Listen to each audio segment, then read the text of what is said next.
Hi everybody, here's a quick video to show you how to take to Design Space this really lovely Christmas themed shadow box, which looks quite complex but is actually really easy to make, and the project includes the frame that it sits in as well. There are 6 layers altogether to the actual inside part of it, and it's lit up with an LED strip light, and the overall finished size of it is 265mm or 10.5 inches square, and it ends up about 40mm or 1.6 inches deep. So let's go to Design Space and bring it in. There it is in my library. So it lands on your canvas, and for some reason this SVG will not come in at the right size. I don't know why. I just can't save it in any way that will change that. So as always in my instructions, if I can just pull those up, yeah, I always put on the front page the size the SVG should be.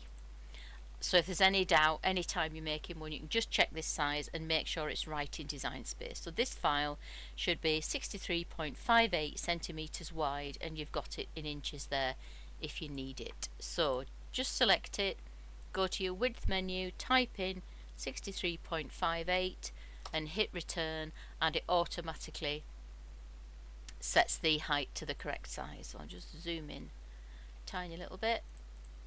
Nope, that'll do. Okay, so it lands on your canvas selected, and your first step is to just ungroup it.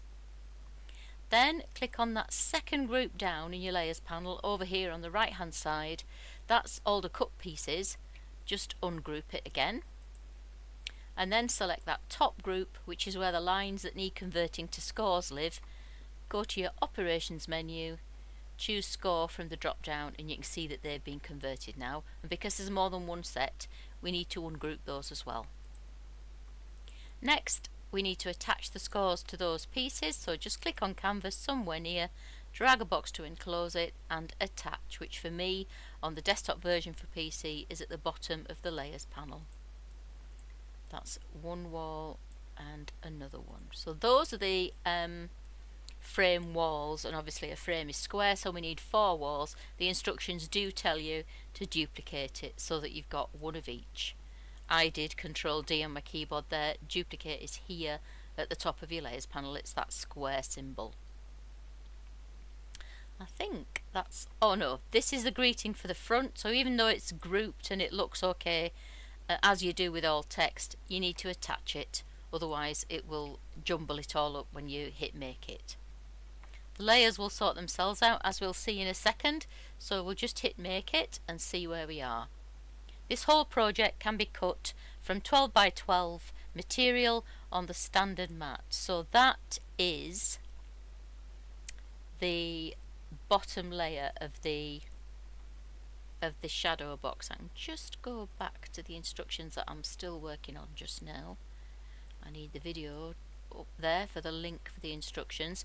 In the instructions you get this diagram here, which shows you that the bottom layer is the solid grey one in your SVG, and you cut that from vellum or PVC sheet, just something solid but something which will allow the light to shine through really well, the light that you put in the back of your box.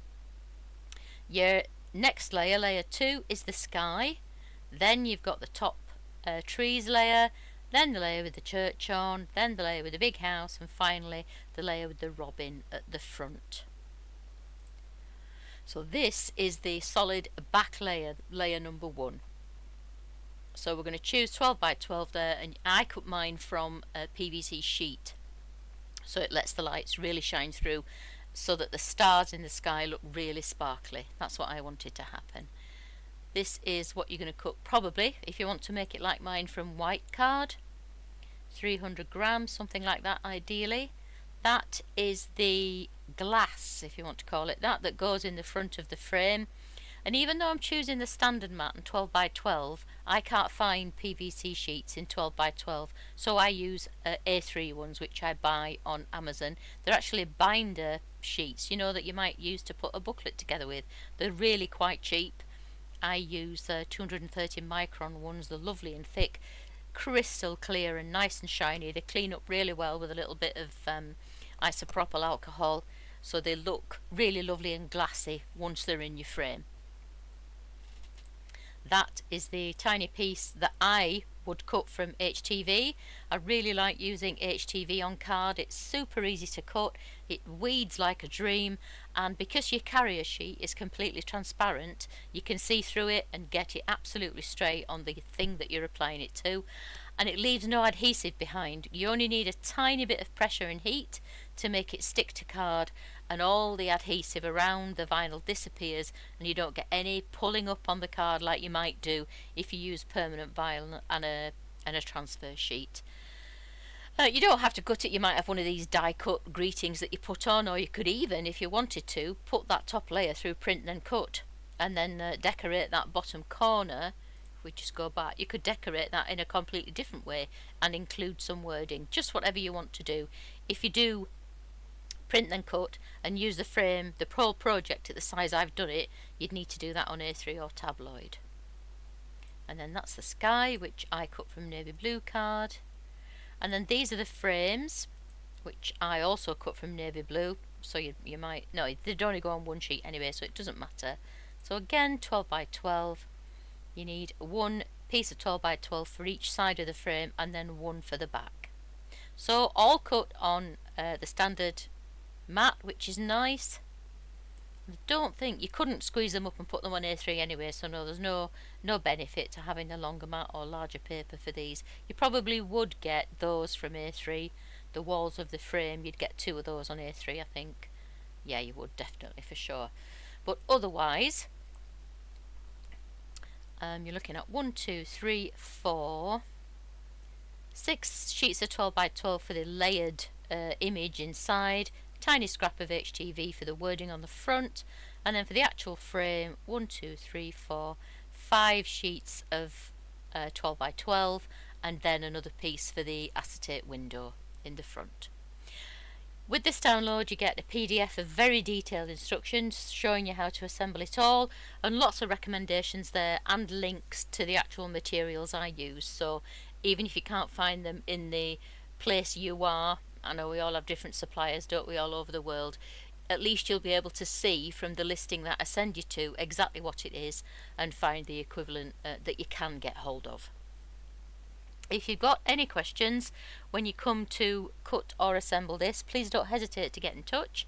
I'm always happy to help. You can ask me anything, and the links to get in touch are in the description below. You can contact me on Etsy or Facebook, whichever you prefer. And if you've just stumbled across this video and you'd like to buy the SVG, the link to do that is there as well.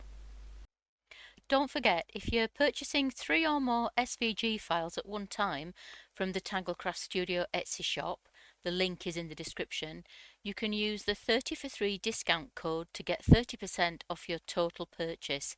This offer runs all the time, but you need to use that code when you check out. And if you haven't already joined the Tanglecrafts Studio Facebook group, join now to get any special Etsy discount codes issued to group members and to take advantage of the free SVG files I give away in the group from time to time. The link to the group is in the description. I hope to see you there. Thanks for watching, and I'll see you next time.